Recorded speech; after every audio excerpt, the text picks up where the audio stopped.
Number one, খুবই সহজ একটা প্রশ্ন, এটিওতে এই প্রশ্নটা এসেছিল, would you mind dot dot a song. তো আমার মনে হয় যে মোটামুটি এই রুলটা তোমাদের প্রত্যেকের জানা, এবং সেটা কি তোমরা হয়তো বা প্রত্যেকে বলবে would you mind. Basically sir আমরা জানি যে উড ইউ মাইন্ডের পর ভার্বের সঙ্গে কি হয়, আইএনজি হয়। খুবই সিম্পল। সো তোমরা ছোট্ট করে এই নোটটা করেই নিও। আমি বলবো যে উড ইউ মাইন্ড, এবং এর পরে আমি ছোট্ট করে একটা নোট লিখে দিচ্ছি। আমি কিন্তু প্রচুর পরিমাণে নোট করব, কেমন, প্রচুর পরিমাণে নোট করব। উড ইউ মাইন্ড প্লাস ভার্বের সঙ্গে হয়ে যাবে ING. Would you mind plus ভার্বের সঙ্গে আইএনজি। একটা কথা বলি তোমাদের, ঠিক এই মুহূর্তে যখন তোমরা ক্লাসটা করছো একটু খেয়াল করে দেখো যে একেবারে প্রথম কমেন্টেই তোমাদের একটা গ্রুপের লিঙ্ক দেওয়া হয়েছে, সিক্রেট একটা গ্রুপ, যেই গ্রুপে আমরা শুধুমাত্র ডেডিকেটেড জব প্রার্থীদেরকে খুঁজে খুঁজে হর্ন করছি, তাদেরকে ছাড়া নিচ্ছি না। সো জাস্ট তোমার হোয়াটসঅ্যাপ নাম্বারটা দিয়ে কোয়েশ্চেন ফিল আপ করে তুমি যুক্ত হয়ে থাকো। এত কিছু পাবে ইনশাআল্লাহ, সেটা শুধু সময়ের অপেক্ষা, সময় বলে দেবে। সো এখন দ্রুত যুক্ত হয়ে নাও, প্রথম কমেন্টে দিয়ে রাখা হয়েছে। আর লাইভটা একযোগে স্ট্রিমিং হচ্ছে ইংলিশ মজা জব। ইংলিশ মজা জব আমাদের নতুন জবের পেজ এবং ইংলিশ মজা ইউটিউব চ্যানেলে। সো আমি জানি না কখন কোনটা কেটে যেতে পারে। সো তোমরা যারা ইউটিউবে ক্লাস করছো, ইউটিউব থেকে তোমরা অবশ্যই পেজটাতে একটু লাইক দিয়ে রাখবে।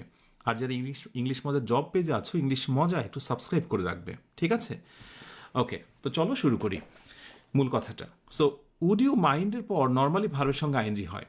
এটা শুনে শুনে দেখে দেখে অভ্যস্ত। আজকের ক্লাসে আমরা প্রতিটা কোয়েশ্চেনের পাশে একটা গুরুত্বপূর্ণ জিনিস মনে রাখবো, কোন টপিক থেকে কোন প্রশ্নটা হয়েছে।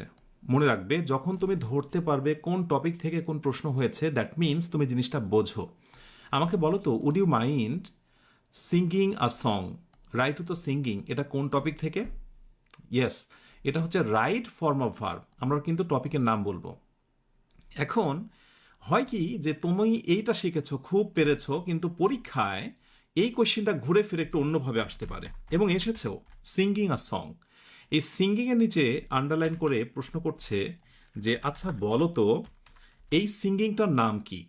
তো অপশানে বলছে, ধরো অপশানে দুটো অপশান দিয়ে দিল, যে অপশান এ এটা কি জেরান্ড নাকি পার্টিসিপল। পার্টিসিপল। ওয়েট, তোমরা হয়তো অনেকেই মন্তব্য করবে যে স্যার জেরান্ড পার্টিসিপল তো পড়াননি, পারবো কিভাবে? আরে বাবা, সবই পড়াবো, সবই দেখাবো। আমি শুধু তোমাদেরকে প্রশ্ন লিঙ্ক আপের কৌশলগুলো দেখাচ্ছি, যে আসলে একটা প্রশ্নের সাথে আরেকটা প্রশ্নের লিঙ্ক আপটা কোথায়। তোমরা যে প্রশ্ন সলভটা করো, সেই প্রশ্ন সলভের টেকনিকটাই তোমরা বোঝো না। প্রশ্ন সলভ মানে শুধু সঠিক আনসারের ব্যাখ্যা দেওয়া নয়, বা কোন আনসারগুলো ভুল সেটা শুধু বলা নয়, বরং ওই প্রশ্নটার নেপথ্যে আরও যে প্রশ্ন হতে পারে কি ধরনের, সেইটাই লিঙ্ক আপ করার ক্লাস হচ্ছে এই ক্লাসটা। সো আমি চাইবো আজ থেকে শুরু করে আগামী 75 দিন প্রতিটা ক্লাস তুমি ইনশাল্লাহ করবে, ঠিক আছে? এটা করবে, মনে মনে ওয়াদা করে ফেলো। ওয়েল, সিঙ্গিং এইটাকে আমরা কি বলতে পারি? এখন একটা ছোট্ট যদি আমি নোট দিয়ে দিই তোমাদের, খেয়াল করো, ছোট্ট যদি একটা নোট তোমাদেরকে আমি যুক্ত করি, যে ইংরেজিতে এরকম অনেক ভার্ব আছে। যেমন ধরো এনজয়, আমি দুই একটা জাস্ট দিই, পরবর্তীতে বিস্তারিত আসবে। ধরো বললাম এনজয়, আমি বললাম স্টপ, আমি বললাম অ্যাভয়েড, আমি বললাম ধরো এমআইএনডি মাইন্ড। ওকে, এই ভার্বগুলোর নাম হচ্ছে টিভি, মানে ট্রানজিটিভ ভার্ব। ছোট্ট করে মনে রাখবে, এই ভার্বগুলোর নাম হচ্ছে টিভি বা ট্রানজিটিভ ভার্ব। পরবর্তীতে আসবে, আমি বলবো ট্রানজিটিভ ভার্বের ডিমান্ড হচ্ছে তার পরবর্তীতে যদি সেকেন্ড কোনো ভার্ব হয়, সেই ভার্বের সঙ্গে হবে আইএনজি। যে রুলটা আমরা এখানে শিখেছি, এই ট্রানজিটিভ ভার্বের ডিমান্ড হচ্ছে তারপরে ভার্বের সঙ্গে কি হবে, আইএনজি হবে, যে নিয়মটা আমরা শিখেছি। কিন্তু যে কথাটি আমরা অনেকেই শুনি না অথবা বলি না, সেটা হলো এই ভার্বের সঙ্গে আইএনজি হলে সেটা কিন্তু বেসিকলি কাজ করে কার মতো, জেরান্ডের মতো। এখন যারা জেরান্ড একেবারে বোঝো না, তাদের জন্য আমি বলছি জেরান্ড হচ্ছে বেসিকলি নাউনের একটা সিনোনিমাস ওয়ার্ড, অর্থাৎ নাউনও যা, জেরান্ডও তাই। পার্থক্য হচ্ছে ভার্বের সঙ্গে আইএনজি হলে তার নাম বলতে হয় জেরান্ড, আর অন্যান্যগুলো নাউন, আমার নাম, তোমার নাম, তার নাম, এগুলো নাউন ইত্যাদি। আশা করি বুঝে নিয়েছো রাইট ফর্ম অফ ভার্বের এই গ্যাপটা। যদি এইভাবে প্রশ্ন আসে, নিশ্চয়ই এরপরে পারবে। That's all. Okay, so first আমরা কোয়েশ্চেন কিন্তু শেষ করেছি। নাম্বার 2-তে আসি। Ihana sleeps only for 4 hours a night. Ihana মাত্র রাতের বেলায় 4 ঘন্টা ঘুমায়। হিয়ার স্লিপস ইজ, প্রশ্ন হচ্ছে 47 বিসিএস এসেছে, আরেকটি বিষয় তোমাদেরকে বলি, বিসিএস এর প্রশ্নগুলো এতটা গুরুত্বপূর্ণ যে তুমি যে পরীক্ষায় দাও না কেন, সেটা এনটিআরসি এর পরীক্ষা হতে পারে, প্রাইমারি হতে পারে, অথবা 11 থেকে 20তম জবের একটা পরীক্ষা হতে পারে, সেখানেও কিন্তু তোমাকে বিসিএস এর প্রশ্ন সলভ করে বাকিটা এগোতে হবে। কেমন? ওয়েল, সো প্রশ্ন হচ্ছে, আচ্ছা আমি একটু গ্যাপ করে নিই। এইখানে আমরা স্লিপসটাকে কি বলতে পারি? খুবই সিম্পল, তোমরা অনেকে ধারণা রেখেছো, ইটস কল ইনট্রানজিটিভ। হ্যাঁ, এটা ইনট্রানজিটিভ। কেন ইনট্রানজিটিভ সেটা বলবো এবার। ওকে, ইনট্রানজিটিভের নিয়ম হচ্ছে, আমি নোটটা একটু লিখে দেবো তোমাদের।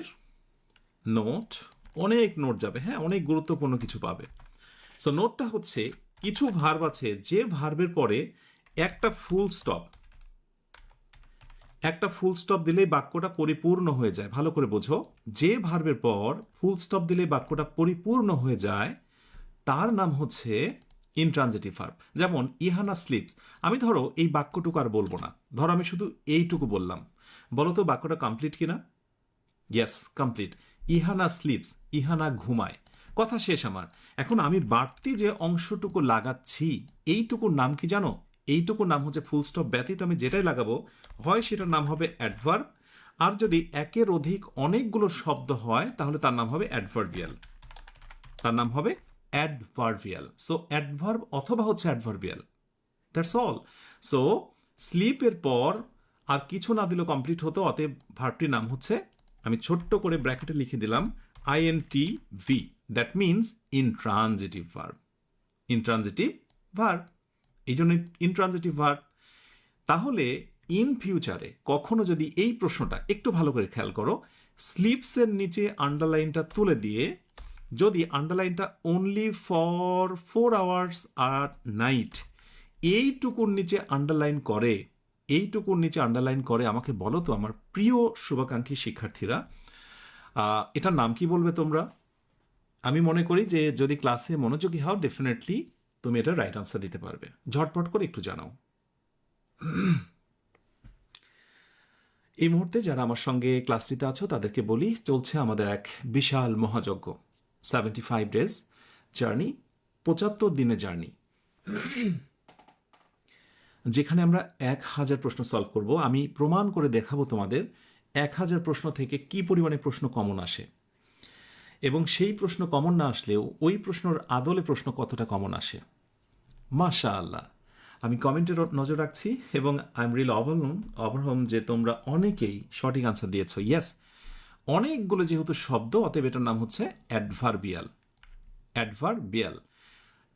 Very good. কিন্তু যদি শুধু একটা শব্দ দিয়ে রাখতাম, ধরো উদাহরণস্বরূপ অ্যাট নাইট, কথার কথা, তাহলেও সেটা অ্যাডভার্বিয়াল হতো, বাট সেটা হচ্ছে মূলত অ্যাডভার্ব। হ্যাঁ, সেটা একটা সময়কে বোঝায়, সেটা হচ্ছে অ্যাডভার্ব। তাহলে সুন্দর করে একটা প্রশ্ন সলভ করতে এসে ইনট্রানজিটিভ ভার্বের একটা ক্লু পেলে, ইনট্রানজিটিভ ভার্বের পরে কিছু একটা বসতে পারে, তার নাম কি হতে পারে, তোমরা সেই ক্লুটা বুঝলে।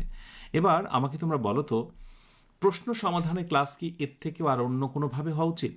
তোমাদের কি মনে হয় না যে প্রতিটা প্রশ্ন সলভের সাথেই রয়েছে বেসিক টু অ্যাডভান্স ইনফরমেশন? ইনশাআল্লাহ বিশ্বাস রাখতে পারো। এভাবে করেই প্রতিটা প্রশ্নের নেপথ্যের কাহিনীগুলো উন্মোচন করব। কেমন? নাম্বার 3-তে আসি এবার। There is a coffee shop dot dot the street, এটা প্রেপোজিশন থেকে একটা প্রশ্ন। এই টপিকটা কোন টপিক থেকে প্রশ্ন হয়েছে? এটা ভার্ব থেকে প্রশ্ন হয়েছে। আগেরটা ছিল রাইট ফর্ম অফ ভার্ব, পরেরটা হচ্ছে ভার্ব থেকে প্রশ্ন।